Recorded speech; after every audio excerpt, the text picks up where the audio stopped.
This is Fantasy Till Death. Twas 3 nights before draft day, and all through the house, not a league mate was stirring, not even a mouse. Sam Singer, we're back with another episode of the FFtilD podcast. Let's go. I'm so stoked. We have officially reached the week that is known as draft week. It's time. We are literally hours away from the draft, and the juices are flowing. You can feel it. It's electric from everyone in the league. The group chat is bumping. I think everyone is itching, foaming at the mouth. Griffin Springfield asked if we could draft. Oh no, Kendall asked if we could draft tonight. Who mentioned the keeper? Was that Kendall as well? Sorry, I meant to spread out this energy. I mentioned the keeper. Okay, you mentioned the keeper. Half joking, but how sick would that be? You get to pick one person from last year. How about we pick 5 people from last year? 5 people. You get your team back from last year. Can we just run back the teams from last year and we can skip the draft completely? No, that was actually a really fun idea. I object. Some of those big ideas sound super fun, and maybe years down the road I would be down to adopt it. If gun to my head, if we were forced to, we'd obviously have a good time with it, but I think it just takes away from some of the pure newness and authenticity of the draft. So yeah, as fun as they sound, I actually don't think I'd vote. I pull the trigger. don't know the mechanics of how keeper leagues work, but I assume like if you are going to keep Bijan, who you spent $65 on last year, you take a hit on this year's budget, right? Or you just get your full budget and you also get Bijan. I think that's how it goes. That's how it goes. So in a keeper league, I guess the values of players that you draft, like Bijan's not going to go for 65. He's going to go for 120. Early in his career, you get to keep him forever. Don't, because I mean, obviously that makes sense. So don't quote me on that. But I've never actually been in a keeper league, but I know like keeper or dynasty leagues, there's a lot more nuance to the draft, right? You can trade picks, you can do all this. It's like literally like an actual team. Yeah. So there's got to be some equivalent for auction in the way of budget, if picks and budget are what you actually use to sort of make those picks in the offseason and during the season. So yeah, I'm not sure, but that would totally make sense that it would impact your budget. I feel like going into the 3rd decade of our league, this might be an evolution. This might be a direction we're headed, but that's a conversation for a different day. We're not discussing league settings now. We're talking about the actual draft, the thing that's real, the thing that's coming up in just a few short days. For reference, it is Wednesday. So we are literally, days, 2 nights away, and then that following will be it's like the draft. Night before Christmas. It really is. And did you say that because I started the pod with that little night before Christmas? No, but yeah, I think you subliminally put that in my mind. I was trying to go for that. Yeah. I can't wait. We're going to have, I think it's actually going to end up being 8 league members. It'll be me, you, Spring, Jason, Casey, Evan, Brendan, and Dom, I believe. So that makes 8. We'll be missing, Jason. So we'll be missing Luke, Graham, Kendall, and Ben. Yeah. Boom. We had 9. Ben was in the plans, but 8's going to be an amazing turnout. We got this weekend shaping up. Excited to get everyone out there. Bummed that we can't get everyone. Eventually, we will get everyone at some point. Mark it down. Oh, yeah. And this will be a running... We have to. Now that we're having this in-person sort of weekend extravaganza, we have to make sure it happens every year. Oh, 100%. This is a new tradition for our friend group, for our families, and for the league. And I'm so excited for this weekend. So draft week, where are you right now in your sort of research or feeling comfortable, feeling ready, nerves? Just walk me through what you're feeling right now. I've officially hit the point where I'm so excited for the draft that I'm like clicking on every notification my phone spits out, reading every email I get from all the different fantasy leagues and whatever. And so I'm officially at the point where I have seen that I need to draft and I need not to draft every single person that I've had my eye on. I've read all the arguments for and all the reasons I definitely shouldn't draft every single person. So all is to say, I am back where I started, baby. I am back where I started. Total information overload. I couldn't agree more. It reaches a point of diminishing returns. Oh, 100%. Absolutely. But I think that's great because you get to a point where now you can just totally make your own decisions, right? Objectively speaking, I think knowing the player pool and having a general sense for maybe where they fit into different tiers and what those tiers sort of look like as far as dollar amount goes, that's really the only thing that matters as you get into that draft. Yep. If you know who the players are, where about they should be going, at that point you can make your own decisions. Otherwise, you will literally fantasy football yourself to death. You'll be headed towards divorce. You'll be headed towards getting fired. One half of the pie there of having that parlay is done. So it could be all bad. Now it's just game time. So I'm super stoked. The show that we got for you today, by the way, hi, we're trying to get this janky little camera set out here going. It's literally an iPhone. Yeah. You can see in the back, we have Fred thriving. There's Fred. He's over there. I'll send you guys another video. By the way, Fred is still there. Let's go, Fred. It's going on 7 weeks. Let's go. It is literally a biological miracle. What's the lifespan of a praying mantis? It's 6 to 12 months. 12 months for more captive praying mantises. Fred's right in the middle. At this point, he's wild, but basically captive. Basically captive. Yeah. I go out there occasionally. I'll try to get him some live food. Haven't seen him eat it yet. I'll mist him. It's been hot out there, so I'll take like the hose, go to mist, and I'll get his little fig tree nice and moist. I've been doing that for a while. So what does it look like to give Fred an offering of a live meal? Walk me through that. Well, it takes about 20 minutes for me to scope the landscape and figure out what bug might be okay for him, and then requires a little bit of I don't know, maybe unsavory behavior by me towards that said bug. And then I try to find a good spot for the bug to latch on in an area that Fred can see him below him. And then it takes another about 15 minutes of desperation of me just like looking longingly like I'm on National Geographic, hoping that he'll jump down and kill the bug. But needless to say, it hasn't worked out so far. Yeah, you're just not giving him the right diet, I guess.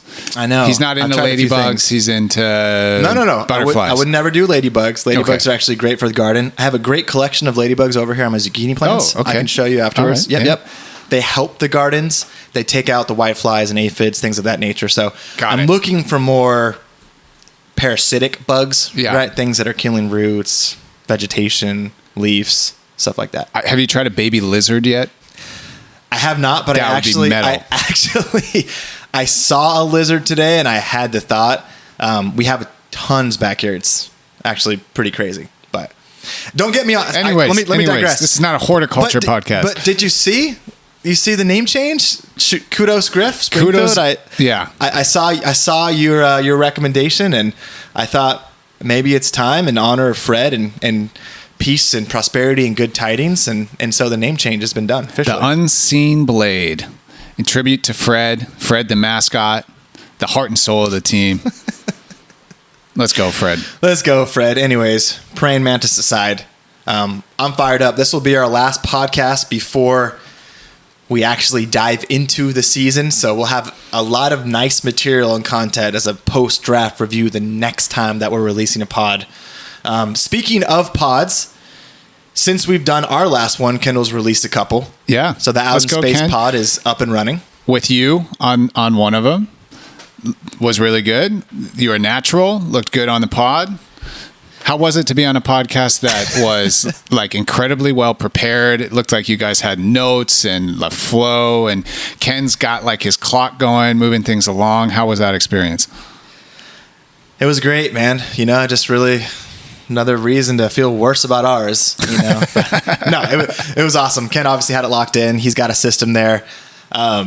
He said, "Hey, RNG selected you as the next guest, so when can you make it?" Very matter of fact, which I appreciated. Very professional. It was basically, it wasn't a question. It was just, you know, contractually obligated. Look at your schedule. You have this duty to the league to be on. I said, okay. And I thought RNG, I just saw the G. I know Graham was the previous one to go, so I thought he was using some weird acronym for Graham.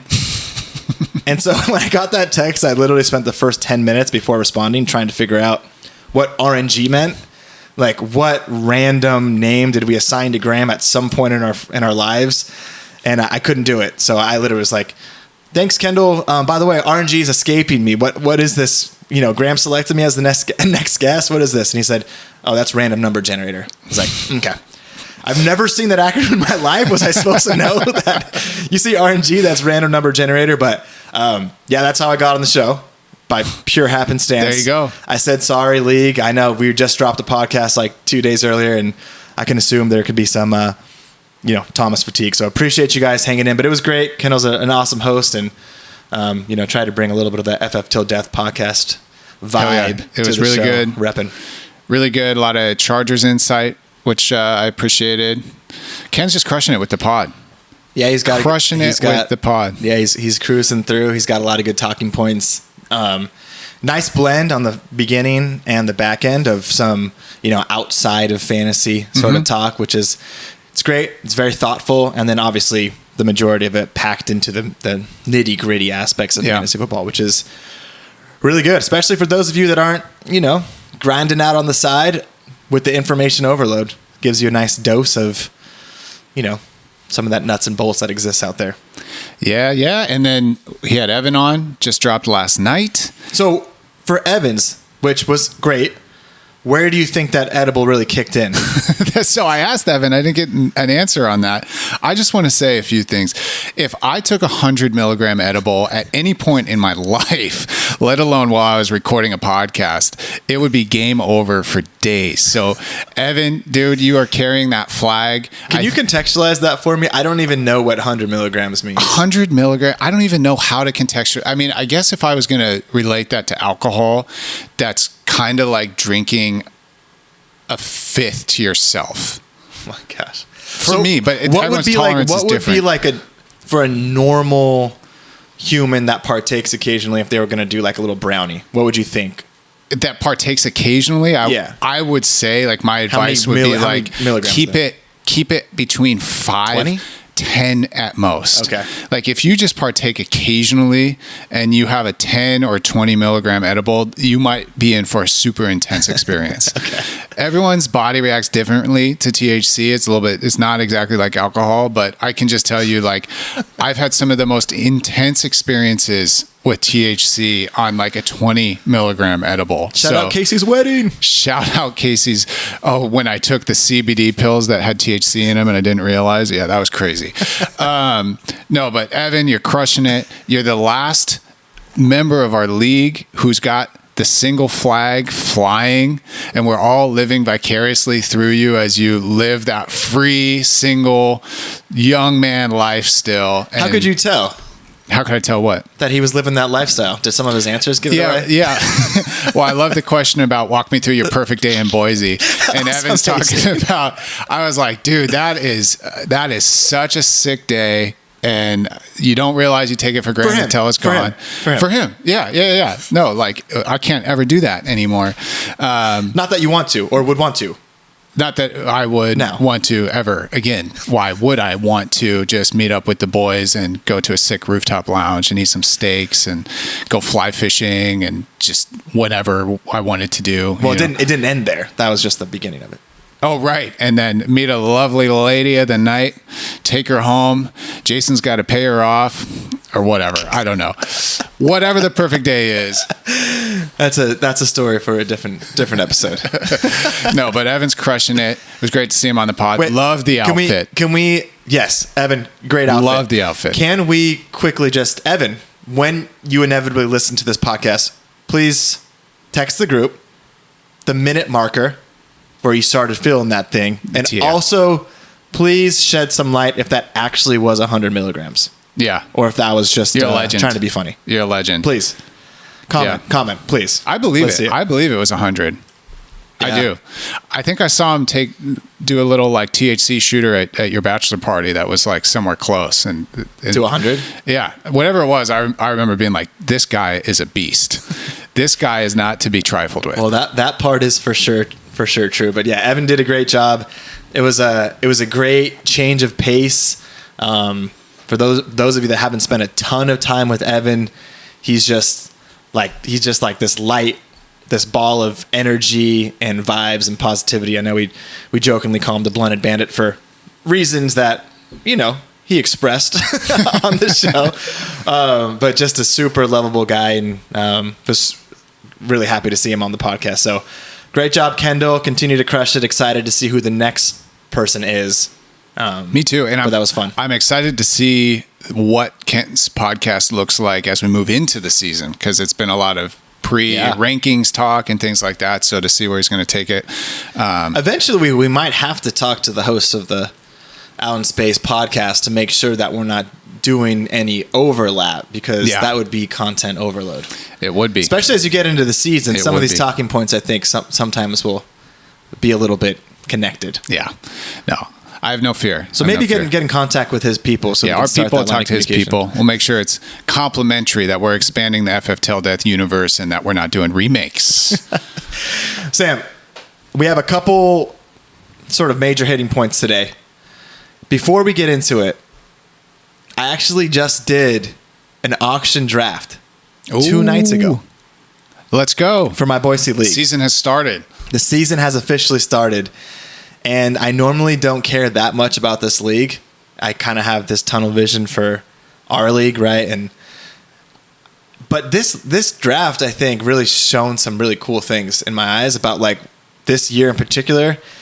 And it's pretty unique. So all that to say, are you ready to go? Because there's some things that you should be nervous about. I'm not ready. No, I'm not ready. I haven't been ready since 2021, to be honest. You're gonna be ready. You're gonna be ready. But a couple of things that I just want to point out, because I do think they are actually pretty interesting. So first thing, guess the most expensive player in the draft and what that price was. In your Boise draft, the most expensive player. Oh, that's a great question, because I don't know that league at all. But I'm gonna say the most expensive player was Jamar Chase at $64. Jamar Chase was right. $59. $59. Wow. Not a single player broke 60 in that Boise auction. Wow. How many people do you know off the top of your head went in the 50s? I think only 5. Wow. Bijan, Saquon, Jamar, CD, and JJ, I think, are the only players that broke 50. Or Gibbs. So 6. So 6. Well, that's wow. Because when we were talking last week, our draft last year, I think we had one person break the 70s, and I think we had 10 in the 60s. Yep, it lines up. So, wow. So what were the values like in that middle of the draft and towards the end of the draft? So it was very interesting. So I was kind of using it as an experiment. And honestly, I went with the approach, and I went in with this going in that I'm going to try out quarterback tight end premium. It's not a quarterback tight end premium league, but I'm just saying I'm going to go for those heavy hitters and then not spend over 40 on another player. That was my experimental sort of strategy with this draft, just to see how it played out. And so the highest I spent was 38. I got Brian Thomas Jr. for 38. That was like my one guy, skill position guy that I kind of spent out on. Okay. The top upper echelon players went for a lot less than we spend. And then as it trickled down probably into that top 10, top 12, I think that value was pretty similar to kind of what Ken's little cheat sheet kind of reflected. Very much in line with, like, if you look at normal values online through Fantasy Pros or other apps. But because of that, I did notice as it got into that middle elite sort of tier, right, from the probably pick 14, 15 down to like pick 25, there was a slight inflation of the values. Not crazy, But you think of someone like a Bucky Irving who might be valued at 35 on some of those sheets. He's going for 38, 39. Chase Brown, a little bit more than that. In our league, it doesn't seem that expensive, but when you're comparing it to like these like premeditated values, they were slightly elevated compared to like the upper players. And how much of that, and maybe you don't have this in front of you, but how much of that was because people who missed out on those top players that ended up going for cheaper than they thought felt that, oh shoot, now I got to get back in and I got to go get Bucky, even if he's going to be more expensive than I want to spend, because like someone just picked up BTJ for 38, they can go in and get Bucky right now. So how much of it was that? So actually, surprisingly, very little. What I noticed, at least, and every draft is going to be different behaviorally, but it was actually the opposite. It was the people that didn't spend continued to not spend, and the people that had spent wanted to continue to stack, right? So you see a lot of the like, the person that drafts Jefferson also going for Bucky, right? Like, and things of that nature. So I think all of those managers that were in the mindset of get those players also had the mindset of get more of those players, and so they continue to sort of battle each other up through those top, like I said, from top. I mean, like I said, the upper was reduced comparatively to our league, and I think that's just a general sort of like value mindset for those guys in that league in particular. But then the draft strategy kind of showed itself with wanting to get more of that top 15, top 20 player, top 25, and so those guys continue to build in their teams in that way. Me and a couple others waited. I was doing it purposefully, right? And there was incredible value probably from picks, quote unquote, the ADP picks, probably 30 and below. That's when the values really started to show themselves. But leaves you with an interesting position. I know I've showed you my team where you just look at your team and you can go both ways. On one side, you're not staring at multiple premium guys, but I ended up with Jalen Hurts and McBride. That was the whole point. You end up with a lot of guys that have high upside, and you think, hopefully, knock on wood, those turn into players that overperform at the ADP that you got them at. So yeah, your team's looking good. Tons of potential. I do feel this year, more than any other year, it feels like there are just so many options, and you have to know that it's not going to end up that way. There's, and maybe it's just we have so much information overload these days, but it just seems like there's a reason to get hype behind so many of those like later round players. How many of them are actually going to hit, and who's going to bust? So that'll be what time tells. We're going to actually, I thought it was just interesting just to kind of give a couple observations from that draft here. Yeah. But we're going to actually dive deeper into the psychology of the auction draft. It is draft week. We're days away, right? So I think that'll be a fun segment to kind of just go back and forth on a couple elements of those. So let's save a lot of this auction deep dive on a broader scale for later. We'll get into that. But we're going to switch things up a little bit. I know we've been doing the divisional preview series and we've been ending with it, but I think we should pivot here. Let's save the psychology of the draft for later. And so if you want, lead us into this last divisional preview series, and we are left with none other than ours. Our division, singing the Bonnie Blues, save the best for last. Shout out Griffin Hunter. Shout out Griffin Hunter, singing the Bonnie Blues. Thank you for the division name, Inspo. So I'm going to make an argument why our division is the most competitive division currently in fantasy football, and it's not just because of the personal bias, but Singing the Bonnie Blues features Ben, Evan, Thomas, and myself. Of that group, we have sported championship participants in 5 of the 6 auction eras. Combined, we have 8 title appearances, 3 titles, and pretty solid record dating back to the beginning of auction era. So going back to 2019, way back, Ben finished with a record of 10-4, runner-up that year to spring, I believe. So do we want to go... Oh, sorry, not to spring. Do we want to go break break down the player profiles and we'll give the cumulative records as we go through? We can do that. Or do you want to go through? Do it either way, however you want to do it. I think we go that way, so that because if we're doing it yearly, we got to speak on that year. So let's talk about our division members here. Ben, OG, league member, competitive player throughout the years. I would say maybe has been on a little bit of a slump the last 2 or 3 years, but Ben's back this year. I know it. He's listening to the pod. He's back in homeland in Wisconsin, and so Ben's back. We've got the Blunted Bandit himself, Evan. Evan joined the league shortly before the auction era and has been a super competitive player ever since. Been to the playoffs, I think, more than he hasn't, and frequently has a pretty competitive team.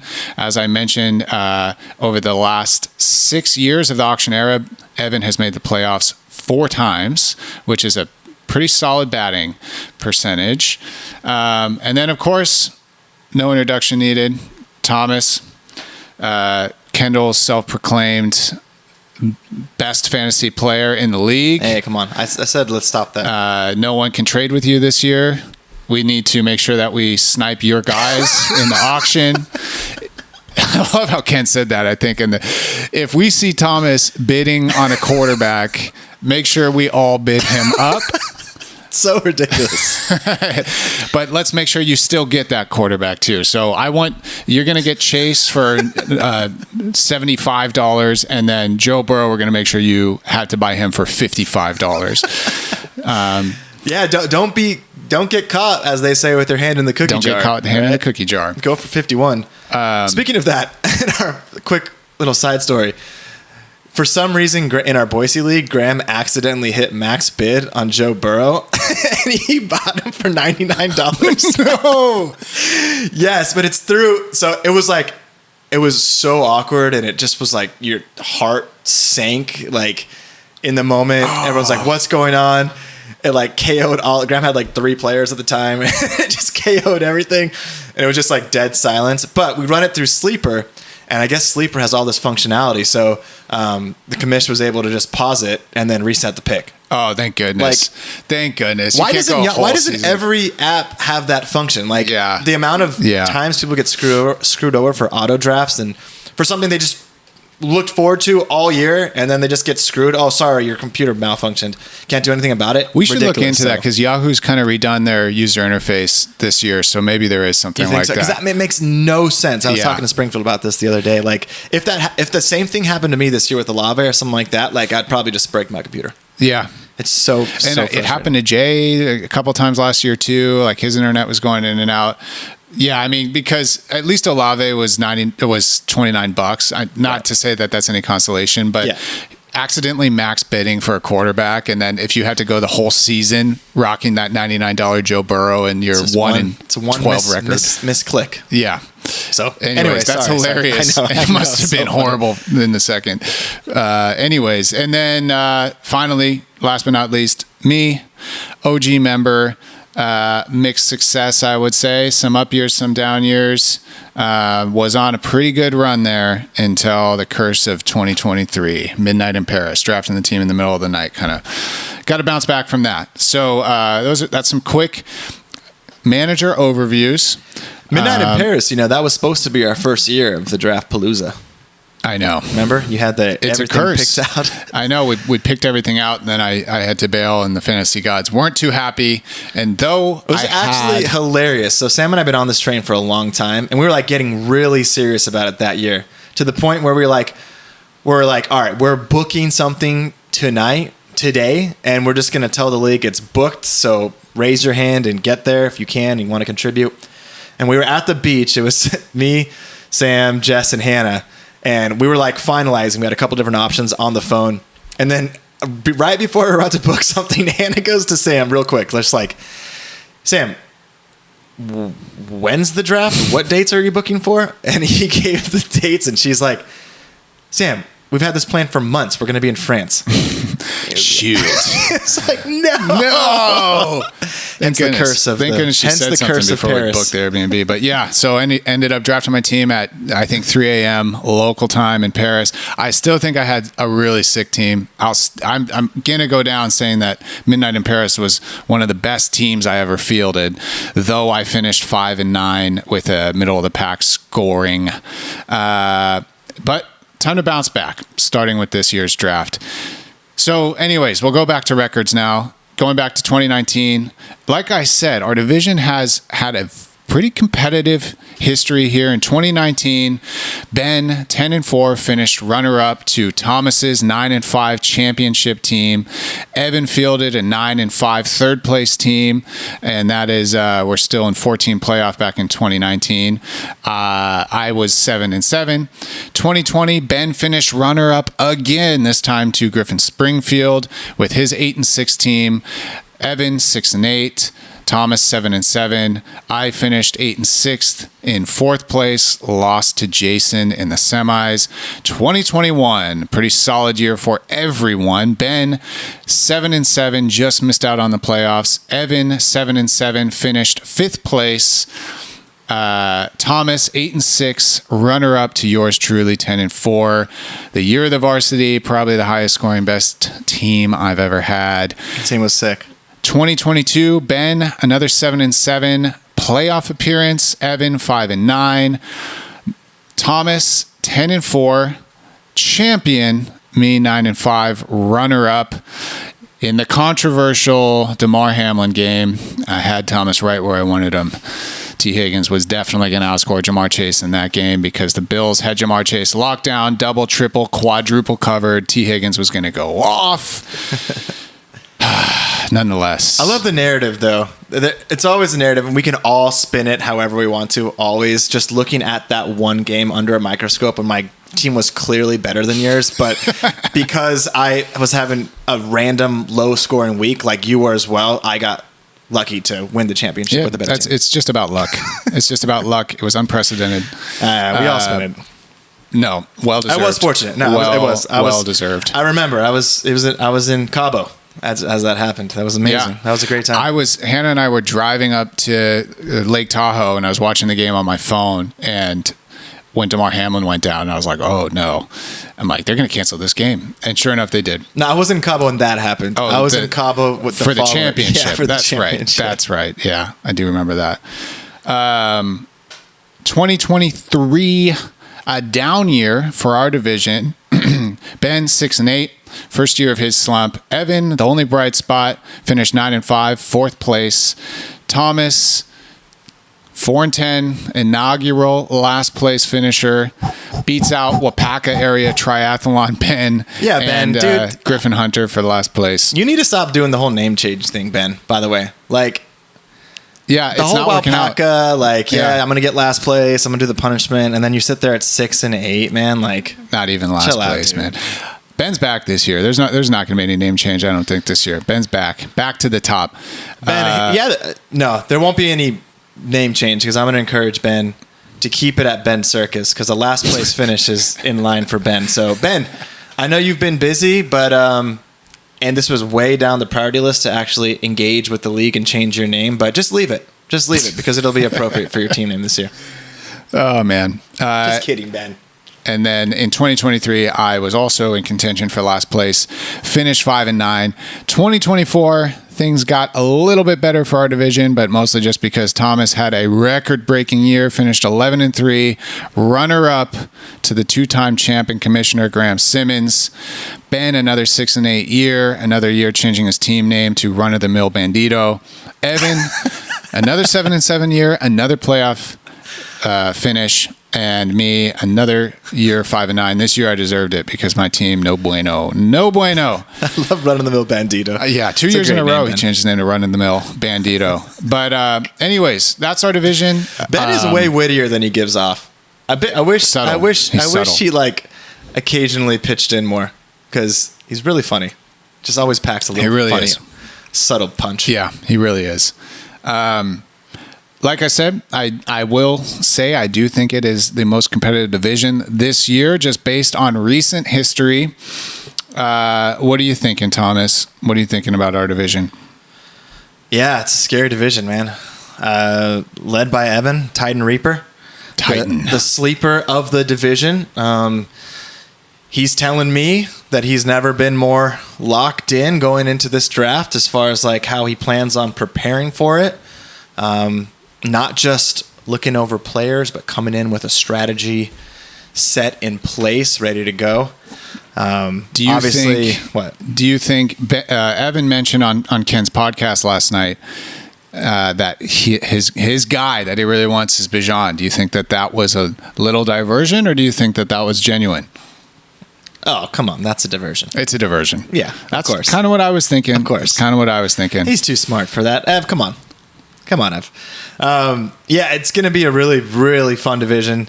I think we're all can potentially be pretty volatile. So I think inevitably, whether it's me, you, Ben, Evan, I think there's a good chance that two of us crash and burn. Like, just certain things don't go our way. Swing big and miss. And I think inevitably two teams are going to be like two of the top 5 scoring teams. That's how I see it playing out. I hope I'm on the right side of that pendulum swing, but just based on the managerial makeup, that's how I see it going. Yeah, I couldn't agree anymore.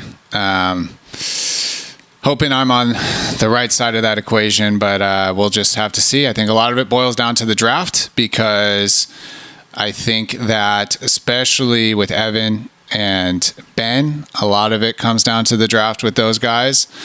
Ben will make some moves throughout the year. He makes some trades. Let's lock in on Ben here. Let's give the quick. Yeah, let's do it. We got to do the quick player profile. We've done it to everyone else. So let's lock in on Ben for a second. Ben, like you said, OG, always competitive.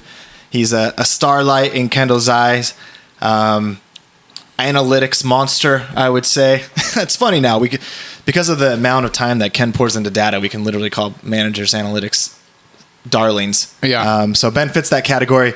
When you think of Ben as a manager, like what kind of comes to mind? Much like his subtle wit, I think Ben coasts kind of under the radar a little bit. He's had some prolific teams anchored by some big players, and he's had some trippy teams as well. But I do think that Ben wants it. Ben wants to win. He's shown proclivity to make some good trades over the last couple of seasons. He took a team last year that I think coming out of the draft was like pretty trippy, and looked for like half the season like kind of like up and down, super volatile, and I think he made some good moves last year. And I just think it's his year, man. I do. Ben is a really strong player. I joke about Ben all the time. Obviously, I have the most respect in the world for him, both as a dude and a fantasy manager, obviously. Dude being more important. Great dad, handsome. Ben, you know I love you. As far as his run of success lately, yeah, you think positive regression is coming his way. Obviously, hasn't broken 500 in the last 4 years. And you really look at his teams, trippy, like, is a good way to describe it. I think he just has a style when it comes to the draft. Like, every year, you look at his team and you think that's a Ben team. Like, he's one of the few managers that literally has his name tacked onto a certain team comp. Like, that's a Ben team. You know it when you see it. Certain types of guys he goes for. It's a random collection. There's always going to be one super explosive guy, I think, mixed in with some upside guys. Maybe it's this combination of flash and also not sexy at the same time. Like, in a combination that I think few people sort of blend like he does. Super active. He's, like you said, it's subtle. He's not talking a lot in the group chat. And so sometimes I think it's easy to forget about what's going on behind the scenes. But he's always working the trade scene. Always. He's one of the most active trading partners. Whether he makes the trade or not, I know for a fact he's having a lot of conversations, which is half the battle when it comes to making trades done, because you want to open those trade gates. Even if things aren't happening, you want to open that line of communication. He does that. He is a perennial, find that gem, find that third running back or that, whatever third receiver that's an injury away and somehow he's on Ben's team guy.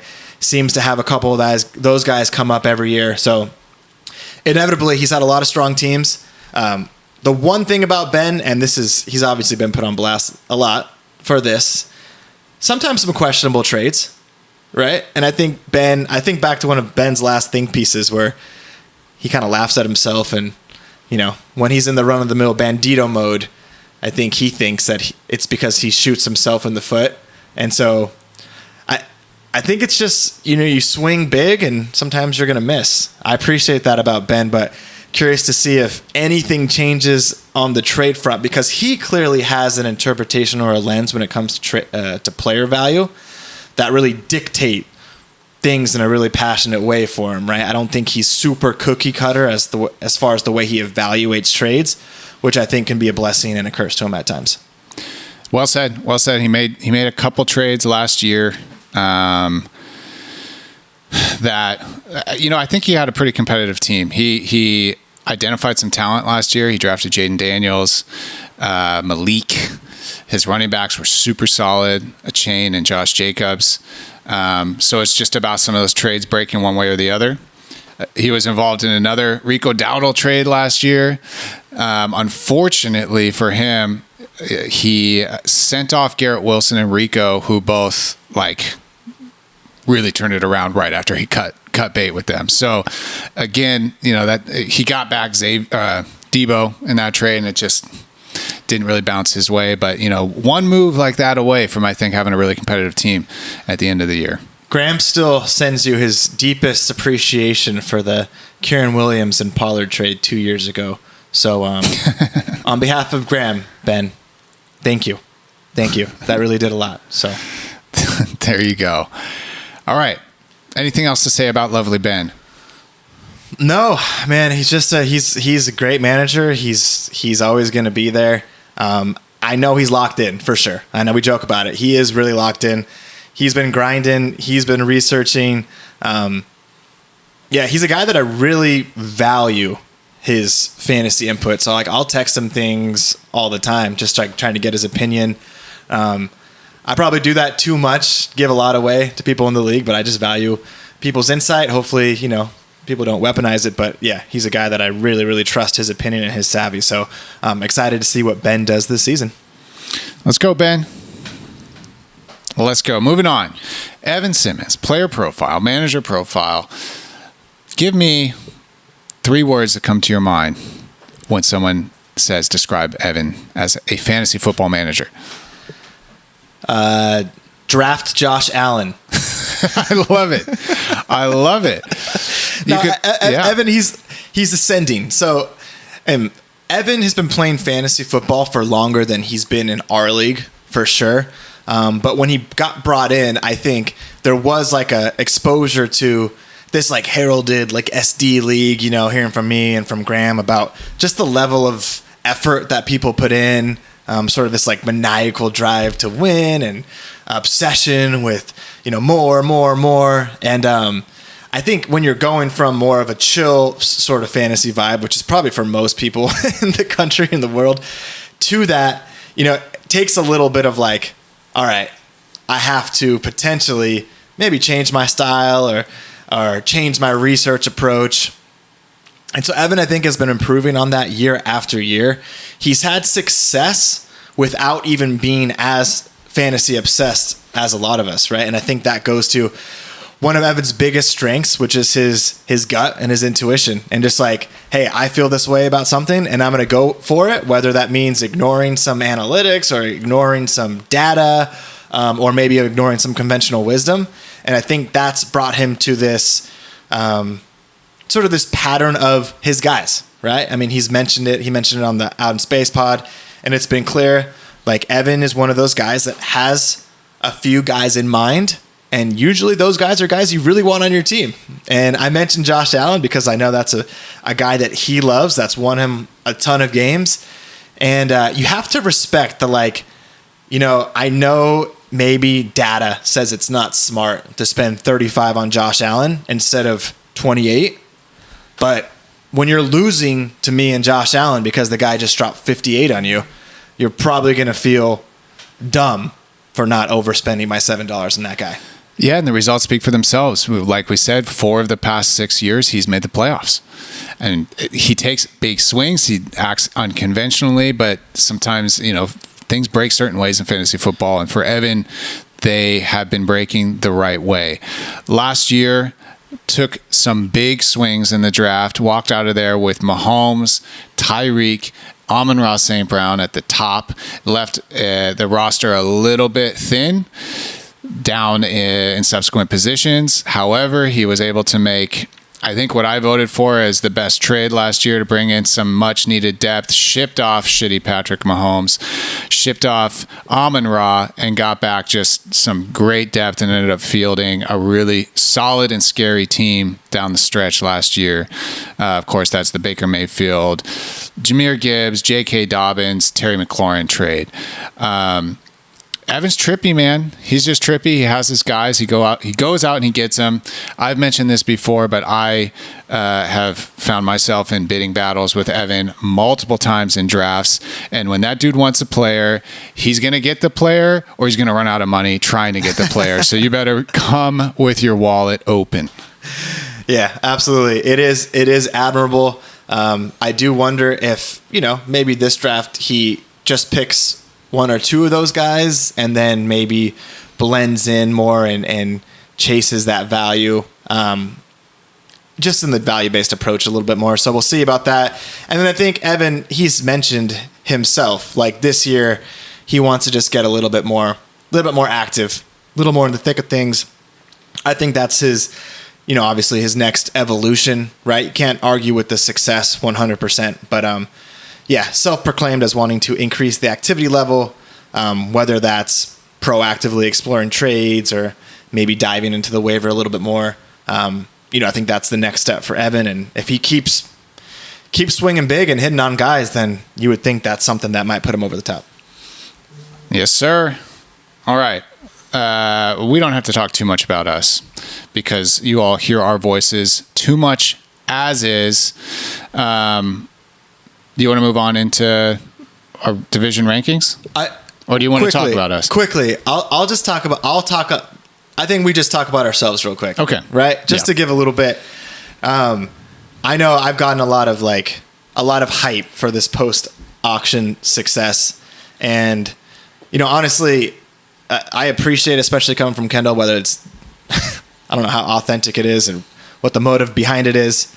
I'd like to think it's genuine with the side of joke, but not a joke. But honestly, a lot of it comes down to luck, right? Like something breaking your way, winning a critical matchup on a night when you need 22 from someone and you get it, right? Like there's so many little things that make up a successful season, right? On my side, I just do my best to stack good decisions, like I've said before, but so much of it comes down to luck, right? My biggest issue personally as a fantasy player is like I've swung and missed on so many players in the draft. Like I've taken this, go get a big guy approach, and I would say at times it feels like kind of bad luck that none of them have worked out because none of them have, right? Like last year, Brees, super hype, sucked. The year before that, Justin Jefferson, number 1 player, no reason to think he wouldn't be sick, out all year. Yep. Year before that, Jonathan Taylor, number 1 ranked player, biggest bust of the season. Like 2 years before that, Saquon, ACL, right? Like it really isn't just being unlucky, right? Like there's other aspects of it. I've drafted guys that are injury prone and dealt with the consequences of it. I haven't had enough of a plan going into the auction. I've just figured I'll just do it intuitively and then, figure it out from there. And spending big on those players and swinging and missing has really put me into scramble mode a lot early in a lot of these seasons. And so, being active and trying to think on the spot and, pull whatever levers you can, right? You have to have things work out for you in that situation. It's not all just talent. Given the success you've had in the auction era and given the swings and misses that you've experienced in that same run, do you think that it's the fact that you swung and missed that put you in a position to have to early on in the season make moves that carry you through. I guess another way to ask that question is, do you think you would have had the same success if Brees or Saquon or Justin Jefferson or whatever were the guy that you thought that they were going to be? Yeah, I guess that's the butterfly effect that you would never fully, you won't fully know ever. I just haven't. Last year, save for AJ Brown, he missed 4 games early with the hamstring thing. But with the trades that I made, I had a pretty clean bill of health. And, that's something that, obviously there was a lot of good players on the team, but those guys aren't scoring points unless they're healthy, right? And you saw that. Like, if you're avoiding the injury bug, a lot of good things will happen. You can get caught in this cycle of injury bug year after year after year. And you can be a really good manager and make all the right moves and it still not work out the way you hope it works out, right? So, there is an element. I'm not trying to just like poo-poo everything about myself, but like I want to be self-aware in the fact that like, I've had some pretty rough drafts. So I'm not going to sit and just say like, oh, because things worked out, then I'll just keep approaching things the same way. Like that's something that I need to work on. I want to be better at. If that means taking a look in the mirror and saying, hey, maybe I change up my approach. Maybe I spend less on players because I'm confident in my ability to find good players later than just at the top of the draft. Maybe I do that. And that's something that I think I'll be putting into practical effect this year because I have to learn from my mistakes. I don't want to keep repeating them and being in this backwards cycle where I have to make something happen and then pray that it works out, because ultimately you can make all the moves you want, but they still have to work out in your favor, right? And so I can't say whether they would have been the same success. I think that, my greatest strength is making the right move when things are not looking right. And so whether that's trying to being proactive and on the wire and getting good bids in or sourcing guys or whatever ahead of the curve a little bit, or, working the trade scene and trying to do that with whatever tools I have at my disposal. I think I'm pretty good at that, but yeah, definitely need to improve the draft side because success doesn't automatically mean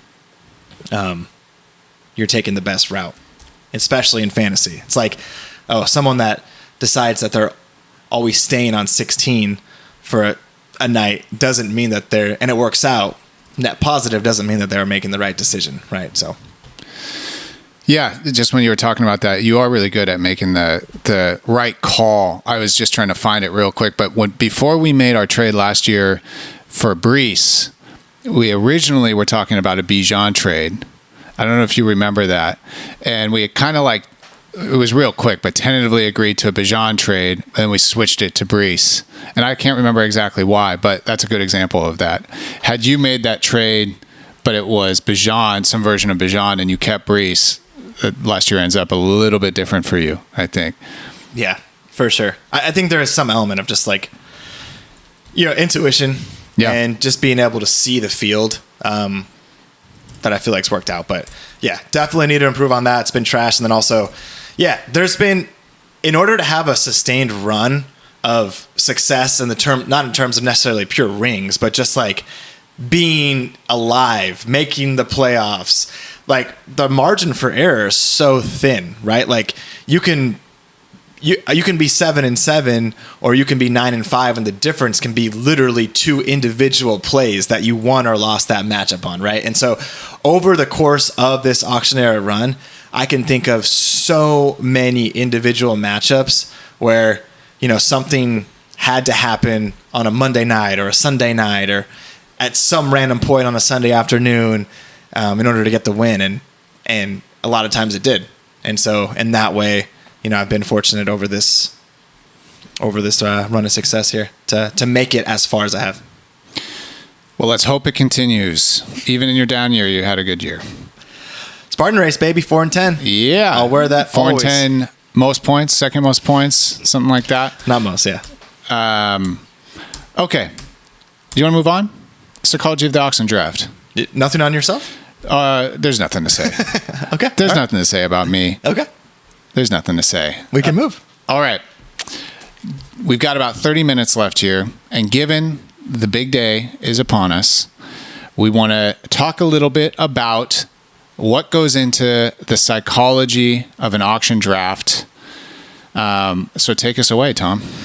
Yeah, I think in light and spirit of this draft coming up, and especially coming off this little Boise draft, like I said, not the same heightened level of anticipation or anxiety or excitement for that, but I still, you still feel the feelings when you're in it. It's live, you're on the clock, and all these things sort of, made me think about what goes into these drafts. Draft week, into draft day, into moments before, into live in the auction. And there's so many elements that go into it. And I think this is such a cool shift that we made from snake to auction, because it's introduced so many additional elements, not just strategically or your football mind, but also psychologically, mentally, emotionally, that really can impact your draft. So I thought it would just be fun to kind of have a fluid, little organic discussion. I've got a couple talking points here that we can go over as far as like what goes into the psychology, right? Nerves, adrenaline, fear, ego. It's much more than football. And a lot of that is how you handle all those things, that pressure cooker in live time. So I want to break it down. We'll break it down into a couple little elements. Let me know kind of your thoughts on it, and we can kind of go down the list here. Sound good?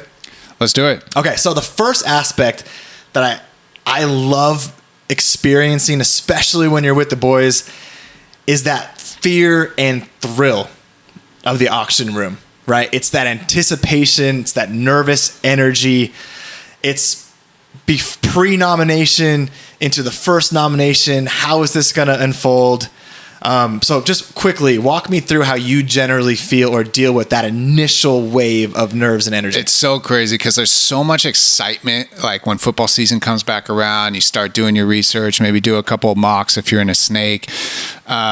And the closer and closer you get to the draft, that excitement starts like turning more and more, for me, more and more into nervousness, to the point that when we all sit down, whether we're together or whatever, and that clock is ticking down, and it's that final 2 minutes before the draft starts, the heart starts beating faster, and that like excitement and nervousness is like almost completely melded to the point where it's like, it's equally both. Yeah. It's equally both. Do you, at that point, like most often, do you have a plan in place? Do you have multiple plans in place? Like, or are you going in most often with a lot of this information in your mind and maybe a cheat sheet with values, and then you just take it from there? Like, where are you typically as far as your prep goes when that draft is moments away from starting? Probably a combination of both. I've got the guys that I want to get. I've got an idea of a team structure I want to build out, but obviously the draft unfolds as the draft unfolds, and it's different every year, and you have to be ready to pivot. So for the past few years, I've had a pretty, the framework of my draft strategy has been value. It hasn't really worked out for me, but I've been able to mostly stick within that framework. I haven't I was going to go value and I just spent $85 on a player. So that's good. But there's a lot when you're drafting for value that I think almost amps up some of that nervousness a little bit more, because you just kind of have to wait while those top guys go. And you just kind of have to hope that, if you're going in with that strategy. And you have to hope that, like, if you've got, last year, my wide receiver one was going to be Nico. And I ended up getting Nico. But if Nico got bid up because Evan's on a flyer or something, then it's like, okay, shoot. Right. Now who's going to, we've already lost all the top dogs, so now who am I going to, prop up? So. Yeah. It's so fascinating. So obviously there's so many different types of fears, I think, associated with that. So for you, and let me just provide some context. I think that the two main fears for a lot of people are like the fear of missing out, right? Like you don't want to miss out on those top guys because you feel like later on you're going to regret it in some capacity. But there's also the fear of waiting too long and ending up with a bunch of cash that you don't use, which can sometimes be an issue if you're going the value-based approach. So of those fears, which do you think resonate more with you? Definitely the latter. The nightmare scenario. Yeah, the nightmare scenario is looking at the board of available players not having selected anyone yet and seeing that your wide receiver 1 is going to have to be Rome Odunze. Right? Because you get so locked into that value and so nervous of overspending that, like, even when it gets into the value guys and you still have your full budget, you can't spend $25 on this person because they're supposed to be 15. It's very much like there's very much a gambling psychology to it, right? And if you use like the poker analogy, you can't always wait for the best hand in order to put your money in, right? Especially if you're going to play conservative and go off of good hands, right? If you're just bleeding, eventually, even if you get those pocket aces, it's going to be diminishing returns because you might double up on pocket aces, but you just went all in on an ROI that didn't justify losing all those chips to begin with, especially if you're playing to win. So that goes exactly to what you're saying of. And there's an interesting point. If anything from my Boise draft kind of transpires the same way in this draft, I think it'll probably be this element. But there is a point. You mentioned like I'm going for Nico in this tier range, and what happens if you don't get him? I think if you don't get him, it becomes very easy to keep pushing off and procrastinating because you're getting to another tier where there's going to be a lot of players still bidding on them. And if you're being gun shy with your money and your cash, it's easy to say, okay, I'll do the next one. Mm-hmm. This got too high. Oh, okay, I'll do the next one. This got too high. Okay, I'll do the next one. This got too high. And then all of a sudden, assuming hypothetically things go wrong, you find yourself in that situation of, shoot, now I have everyone at my disposal, but do I really want to load my team with, George Pickens as my wide receiver 1 or and there's another side to the psychology of it, which is the reason when you're value drafting that you wait for that tier 2, tier 3 of players is because you're not going to spend tier 1 money on anyone. But if you get to the point where you're like, okay, I got to plant my flag in whoever it is, some tier 2, let's say it's Devontae Adams this year, right? Mm-hmm. But everyone's sort of waited to spend, and now you're going to buy Devontae Adams in the mid 40s. Well, you're not going to do that, or I can see the psychological argument why you wouldn't do that because, well, then why would I not have just spent wide receiver 1 money to begin with? So that's way too expensive. I'll wait for the next guy. And that's where that fear of missing out and fear of waiting too long actually converge. There's both, right? Because then you're experiencing in live time oh my gosh, I really just decided to not spend $5 extra on Justin Jefferson. And now I have to spend $5 extra on or $10 extra on this player. And then you start beating yourself up and then the emotions come into it and then you get on tilt and who knows what can happen because inevitably there will be more than just your football IQ going on. Like you're going to be in a live room for a lot of us, right? You have all of your league mates chatting and oohing and eyeing and potentially bidding you up or mentioning this guy's too cheap or this guy's too expensive. And you have to navigate all of that adrenaline and make decisions on the spot. But that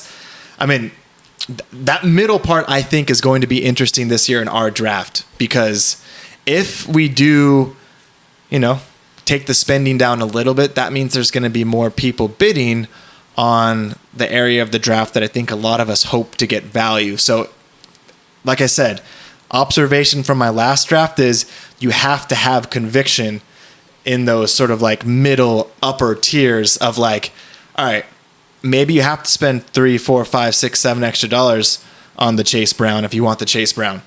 But if you don't do it now, I promise you'll probably regret it later when you're starting, Pollard as your RB1.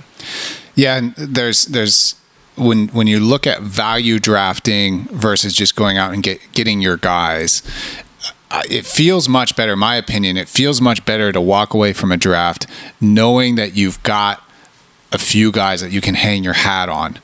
And even though in your Boise draft, you kind of value drafted, but you went premium QB, premium tight end. You can hang your hat on those guys and you can feel good about that. If you're just strictly value drafting, you have to nail your draft because you're probably not going to have anyone on your team that you can like hang your hat on, at least until week 4 or 5 when you've seen how your roster develops. Right. So it's really nice to walk away. Even if you overspend, it's really nice to walk away with an $85 CMC and just knock on wood that nothing bad happens to him. I mean, just optics for you post-draft when you get to see Bijan Robinson on your team, regardless of kind of who's around him.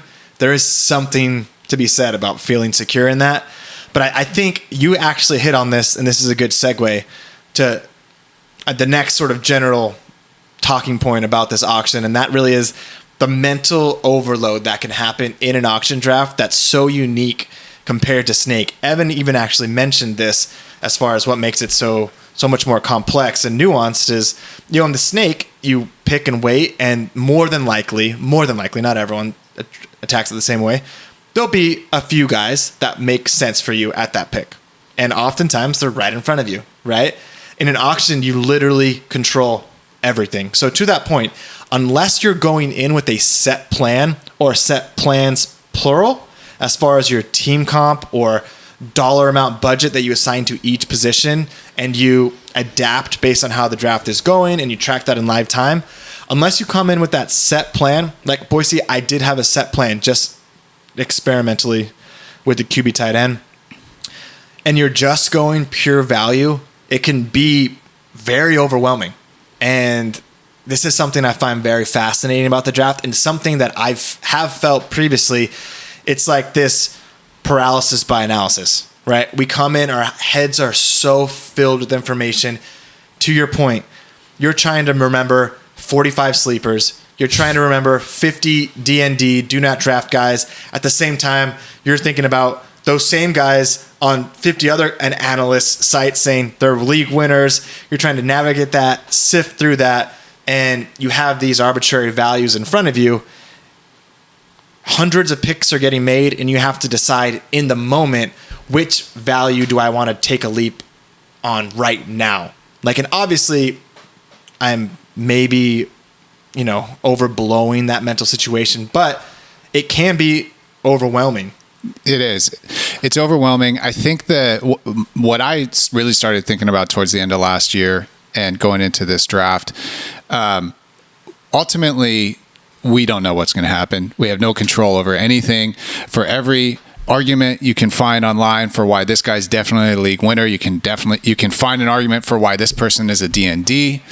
And so just keeping in mind that at the end of the day, we really have no control over anything. And there's this whole thing in fantasy football where hindsight kills us, right? Where, now that I know how it ended up, I was so stupid not to do XYZ. But we just have to remember that we don't have control over anything, and then just stick to like a simple philosophy, whatever that's going to be, whether that's certain values you're going to set for players, team comp, or something as simple as just, I only want players that are on teams that are supposed to be good this year, whatever it is, because even that, then you can carry that philosophy through the whole draft, and you can 100%. Grip it and rip it.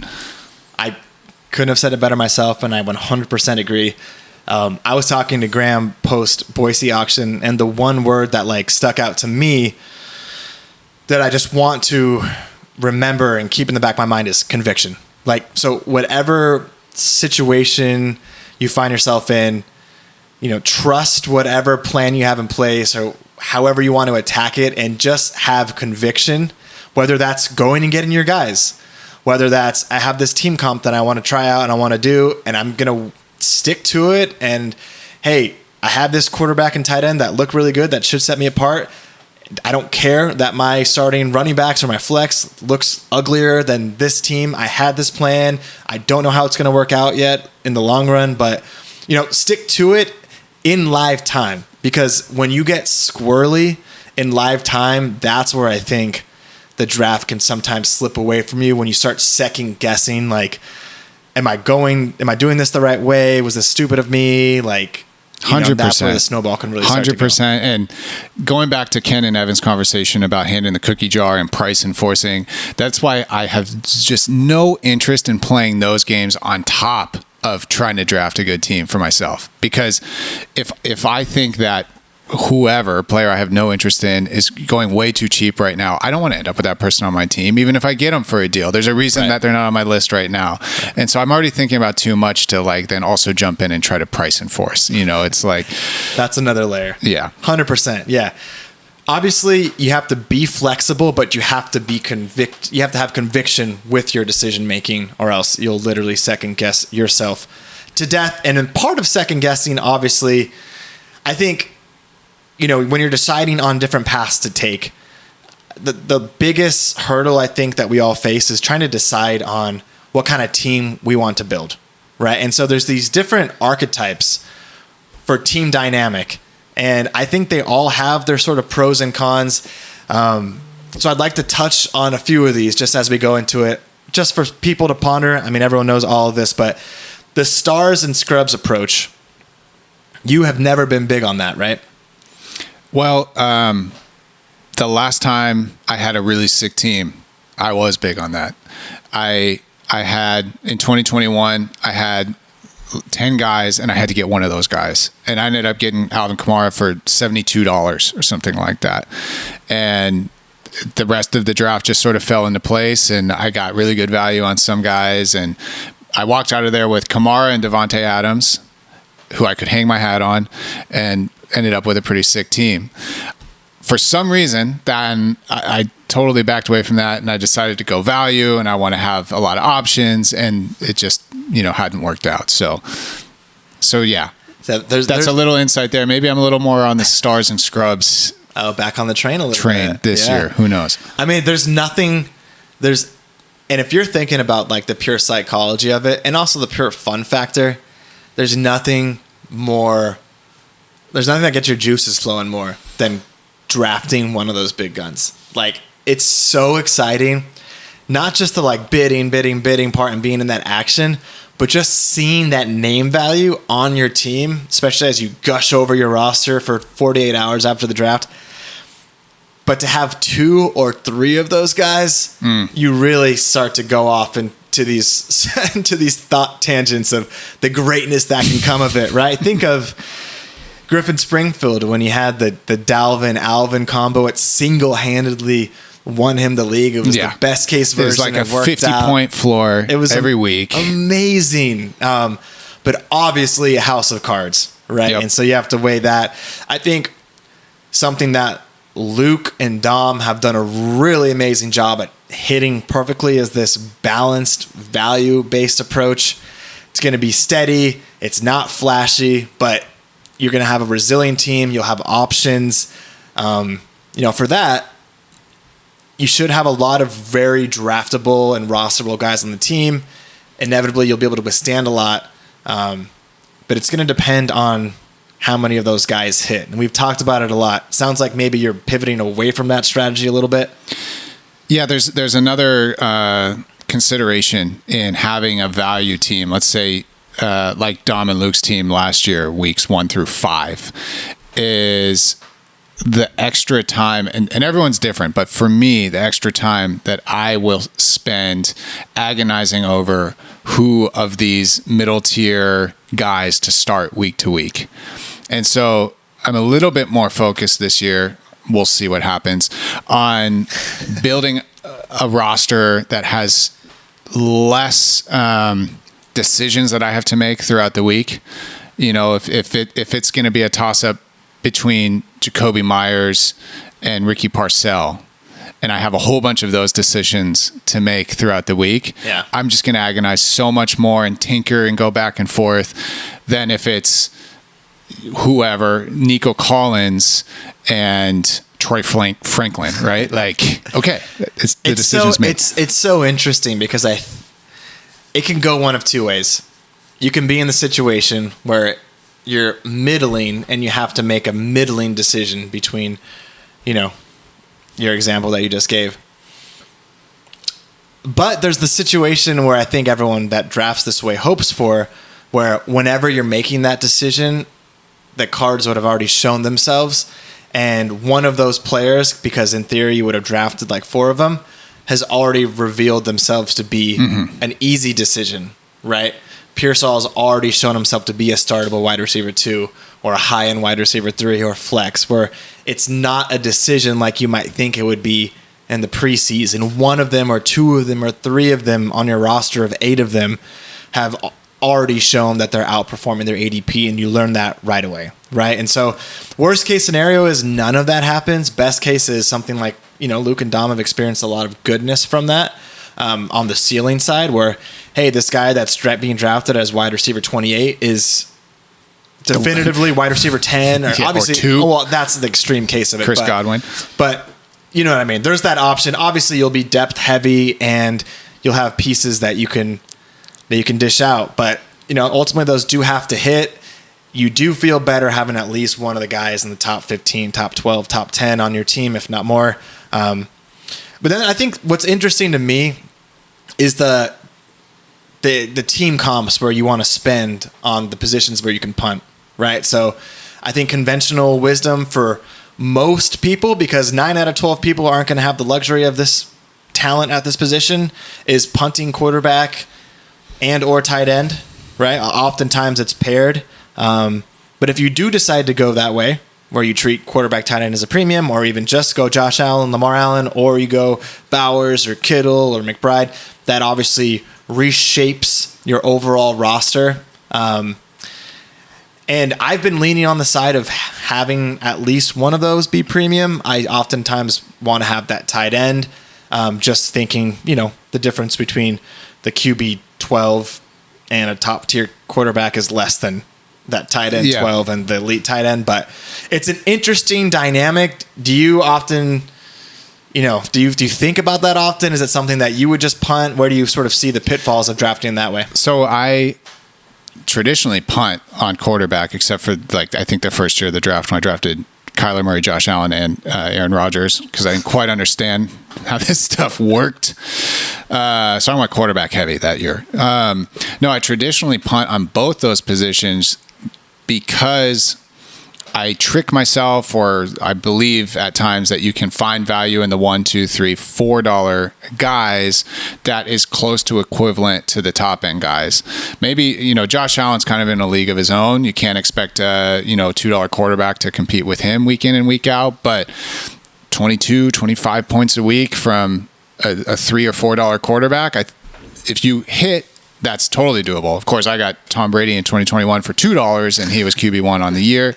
Tight end, I feel similar. Now, that being said, just like I just talked about, the agony throughout the week of tinkering, and when you're streaming tight ends or when you're streaming quarterbacks and looking at matchups, and that can be a lot of time and angst that you put into the roster, and just being able to look at your team and being like, it's so nice to have Jalen Hurts in there as my QB1, right? Or whoever, George Kittle as my tight end. That takes a lot out of it, and now you can really focus on building out other areas in your roster. Yeah, it's interesting. I think hindsight is always 20/20 with this, because I found myself a lot of the time looking at the busts in my draft where I'm like, oh my gosh, had I just spent 40 on my RB1 and not 61, I could have put that 21 towards, Lamar Jackson and had that guy, rather than spending 3 on Dak and then having to figure it out later, right? Like, there's so much in hindsight that you can really fall back on. I think whichever way you do it, you just have to be flexible and find the value as it falls to you. But I really do think, especially this year, that if you're going premium on one of those guys, it won't have that big of an impact on you, right? Like spending 25 on a quarterback rather than 9 or 10 on Baker Mayfield, you just spread out that $15 or $16 across your other picks, and you're just intentional about it and smart about it. The rest of the draft, the quality of player that you're going to end up with filling out your roster isn't going to be drastically different, I would assume, than the guy that has Baker as his quarterback. Yeah, no, I 100% agree with that. I quarterback, I think, is better than tight end if you're going to spend, because probably you're going to spend $25, $27, right, for an elite quarterback, hypothetically speaking. Hypothetically speaking. I spent $20 on Dalton Kincaid last year, who was miserable. And when a tight end's miserable, he goes onto the waiver wire. When you spend $25, hypothetically speaking, on Jalen Hurts, his floor should still be around 20, 22 points a game. So and he still has that upside. So True. I would lean towards quarterback over tight end, but I'm an idiot anyways for spending that much money on Dalton Kincaid. It's a good point. At the same time, I don't think Kincaid was in that echelon that we're speaking about. No, he wasn't. I spent a lot of time last year being like, how the fuck did I? But we're going back to earlier point in the conversation, but I was value drafting. I had my guys. I let all the tight ends go, and Kincaid was the last guy, and therefore I had to get him, and therefore I ended up spending $20 on him, and it was the stupidest decision I made. And thanks, Evan. I'm pretty sure it was Evan that was bidding me up on that. Thanks, Evan. He's trying to go for the Alan Kincaid stack. Yeah, I should have let him have it. I love that. Lastly, as far as the archetypes go, I think it's the hero approach, right? So you go get one stud, and then you revert back to value-based. Maybe even two is possible. You wait even longer.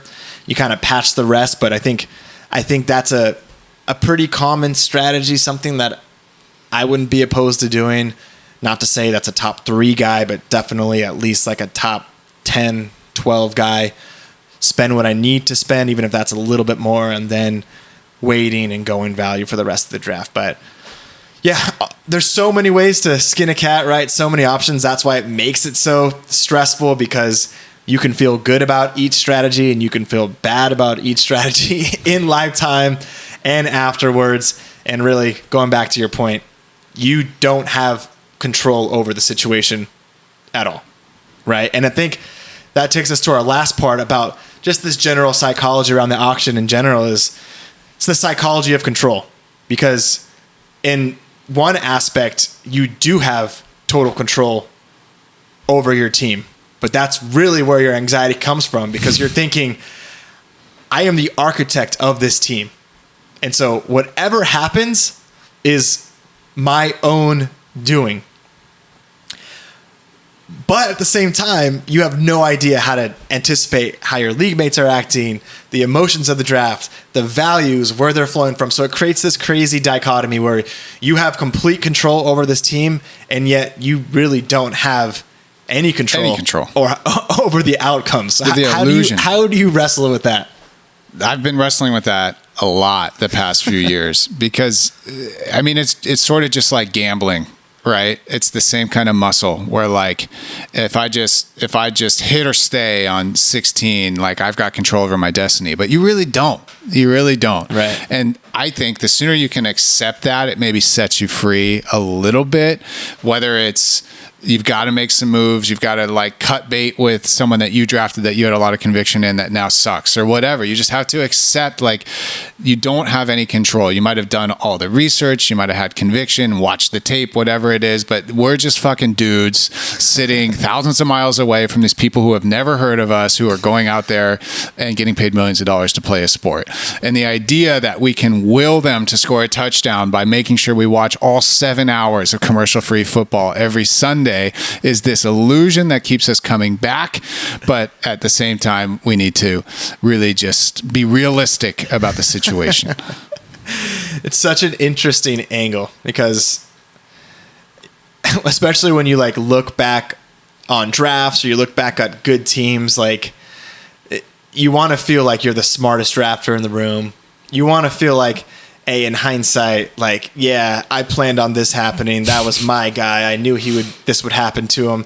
Oh yeah, I took JSN for 3 and Lad for 3. I knew they'd be this good. It's like, no. I mean, every auction has its own sort of, like, nuance. It has its own areas of the draft that come with value or surprises, like overspends, tilt modes, right? And it's like, the only thing that you can control is your composure, your strategy, and I think your conviction going into it. Composure is a big part, though. Like, not being swayed by how others are drafting, the emotionality of the room, the oorah aspect of it, right? Sticking to your game plan, being composed and going for it. And then you let the chips fall how they may, right? Ultimately, you don't control the outcome. You just control what you can control. That's your decision making. That's your composure. So it's an auction draft, man. It's live. It's fun. I'm so grateful that we made this switch. We all have the same $200, but where that cash flows is completely different player to player. how we're influenced by our environment, our surroundings, by the draft itself is completely different. You know, some might perceive value in the middle, at the top, at the end, and that might impact their decision. So there's so many variables. I'm just excited to stop talking about it and actually do it coming up here in a couple days. Let's go. The next time we all talk on this forum, we're going to know our teams. We're going to have our pieces we're excited about, pieces we're disappointed about, our head scratcher moments, hopefully not too many of those. And we will be hours away from kickoff of the 2025 season. From the FFtilD podcast to all of you league mates, appreciate the listen. Wishing you the best of luck on this draft. Don't think too hard. Don't bid me up. Have a great time. Hey, the most important thing, enjoy the day. Have fun with your league mates. Obviously, draft a good team, but definitely vibe out. I love you all. Good seeing you. Take us away, Sam.